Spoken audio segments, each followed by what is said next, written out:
K Shailaja ടീച്ചറെ CPM സംസ്ഥാന സെക്രട്ടേറിയറ്റിൽ ഉൾപ്പെടുത്തിയതിന് പിന്നാലെ ഇത്രയും കാലം പിണറായി ഒതുക്കിയ വെട്ടിനിരത്തിയ സ്ത്രീ എന്നുള്ള നിലയ്ക്ക് മുഖ്യമന്ത്രിയാകാതിരിക്കാൻ വേണ്ടി അവരെ MP ആക്കാൻ പരിശ്രമിച്ചു എന്ന തരത്തിലൊക്കെ വലിയ പ്രചരണങ്ങൾ നടത്തിയ മാപ്രകൾ ഉടനടി ട്രാക്ക് മാറ്റിയിരിക്കുകയാണ്. കെ ശൈലജ CPMന്റെ സംസ്ഥാന സെക്രട്ടേറിയറ്റിൽ എത്തിയത് ഇന്നലെ വലിയ ചർച്ചയായിരുന്നു. മുഖ്യമന്ത്രിയുമായി അത്ര അടുപ്പത്തിലല്ല എന്ന സൂചനകൾക്കിടയിലും കെ ശൈലജ സെക്രട്ടേറിയറ്റിനും പിന്നിലെത്തിയതിന്റെ രാഷ്ട്രീയം എന്താണ്? പലതരം സാധ്യതകൾ ചർച്ചകളിൽ നിറയുന്നുണ്ട്. ആ സാധ്യതകൾ എന്തൊക്കെയാണെന്ന് നോക്കാം. CPM നേതൃനിരയിൽ മങ്ങിപ്പോയ കെ ശൈലജയ്ക്ക് ഇത് മടങ്ങിവരവാണ്. പിണറായി വിജയനുമായി അത്ര അടുപ്പമല്ലെന്ന സൂചനകൾക്കിടയിലും ശൈലജ സെക്രട്ടേറിയറ്റിൽ എത്തിയതെങ്ങനെ? സാധ്യതകൾ പലതാണ്. ഒന്ന്, പിണറായി വിജയൻ തന്നെ താല്പര്യമെടുത്തിട്ടാവാം ശൈലജയെ സെക്രട്ടേറിയറ്റിൽ ഉൾപ്പെടുത്തിയത്.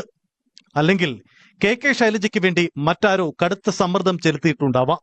എന്തായാലും കെ ശൈലജയുടെ സെക്രട്ടേറിയറ്റിലെ അംഗത്വം പലവിധ രാഷ്ട്രീയ സാധ്യതാ ചർച്ചകളും തുറന്നിടുന്നുണ്ട്. കേട്ടില്ലേ? സെക്രട്ടേറിയറ്റിൽ ഉൾപ്പെടുത്താൻ 3 കാരണങ്ങൾ.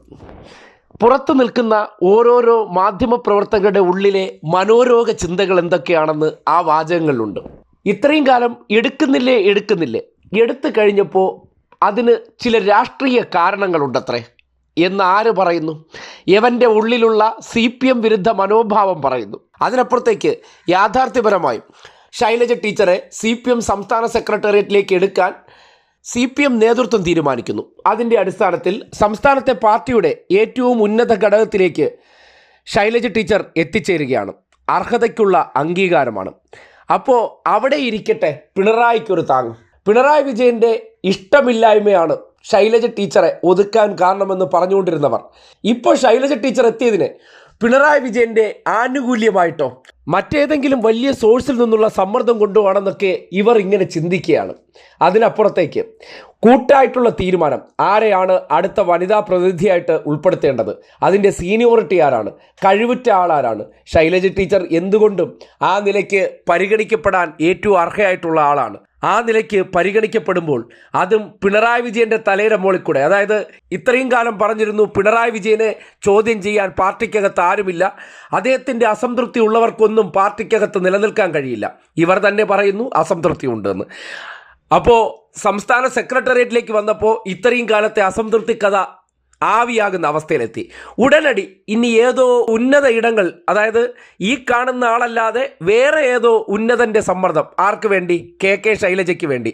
ഇത്രയും ദിവസം കോവിഡുമായി ബന്ധപ്പെട്ട് അവരെ അവഹേളിച്ചു കൊണ്ടിരുന്നതാണ്. അന്നത്തെ മന്ത്രിയായിരുന്ന സന്ദർഭത്തിൽ ചെയ്ത പല കാര്യങ്ങളെയും വാർത്താ കച്ചവടത്തിൻ്റെ പേരിൽ പുതിയ വ്യാഖ്യാനങ്ങൾ സൃഷ്ടിച്ചവർ ഒറ്റയടിക്ക് പാർട്ടിയുടെ സംസ്ഥാനത്തെ ഏറ്റവും ഉയർന്ന ഘടകത്തിലേക്ക് അവർ എത്തിപ്പെട്ടപ്പോൾ അവിടെയും ഇരവാദമാക്കിക്കൊണ്ട് പിണറായി വിജയൻ്റെ തലയിൽ വെച്ചുകൊണ്ട് അദ്ദേഹത്തെ നാട്ടുകാരെ കൊണ്ട് 10 പറയിപ്പിക്കാൻ പറ്റുമോ എന്ന ശ്രമമാണ് ഈ കാണുന്നത്. ഇതൊക്കെയാണ് ഈ നാട്ടിലെ വാർത്താ സൃഷ്ടിച്ചെടുക്കൽ അല്ലെങ്കിൽ വാർത്താ മെനയൽ. ഓരോ മാധ്യമപ്രവർത്തൻ്റെ പിണറായി വിരുദ്ധതയും CPM വിരുദ്ധതയും തമ്മിൽ ചാലിച്ചുകൊണ്ട് അവരവരുടേതായ ഭാവനയ്ക്കനുസരിച്ച് ഓരോ കഥകൾ രൂപപ്പെടുത്തിയെടുക്കുന്നു. അത് പാർട്ടിയുടെ പ്രവർത്തനങ്ങളുമായി പുലബന്ധമില്ലാത്ത ആരോപണങ്ങൾ ചിലരുടെ പേരിൽ കെട്ടിവെച്ചാൽ മാത്രമേ അതിന് വാർത്താ മാർക്കറ്റ് ഉണ്ടാകുമെന്ന തിരിച്ചറിവിൻ്റെ അടിസ്ഥാനത്തിലാണ് ഈ പിതൃശൂന്യതയെല്ലാം എഴുതി പിടിപ്പിക്കുന്നതെന്ന് പറയേണ്ടി വരികയാണ്.